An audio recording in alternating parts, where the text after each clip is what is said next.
d'état-major des armées nigériennes, le général Modi, pour faire un point sur notre partenariat, notre coopération, la manière dont on conduit ensemble des actions pour lutter contre le terrorisme.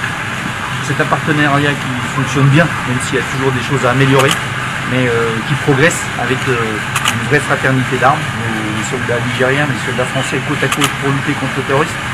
Et dans le cadre de ce combat est vraiment de permettre à la stratégie nigérienne de lutte contre le terrorisme d'être le plus efficace possible et que ça produit des effets très positifs sur le terrain au profit de la sécurité des populations.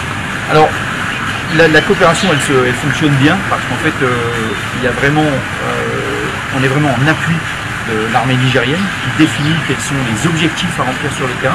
En fait on vient en appui de ces opérations-là, comme je vous l'ai dit dans le cadre d'une stratégie qui est large. Et ça fonctionne bien parce qu'en fait c'est ensemble que les réponses sont trouvées aux difficultés opérationnelles.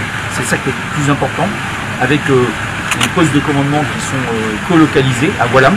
Je vais aller cet après-midi avec le général Modi à Oualam pour voir comment se passe le travail au niveau des PC, mais voir également comment se passe la coopération, les combats avec les soldats nigériens et les soldats français côte à côte, et voir aussi, puisque normalement je devrais voir là-bas le maire, le gouverneur, voir également comment l'effet est positif pour la sécurité au profit des populations. Et donc pour qu'il y ait une coopération beaucoup plus intéressante et plus efficace entre les deux pays. Mais tant qu'à faire, il faut prendre son courage à deux mains et revoir sa copie. C'est-à-dire qu'il appartient aux autorités du Niger de faire amende honorable. Ce n'est pas avec la France que nous allons vivre. Nos amis, nos voisins, ce seront toujours des Maliens. La France est à 5000 km.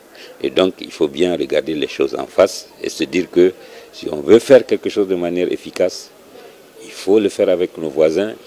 Et si notre comportement n'est pas favorable à cela, il faut l'arrêter.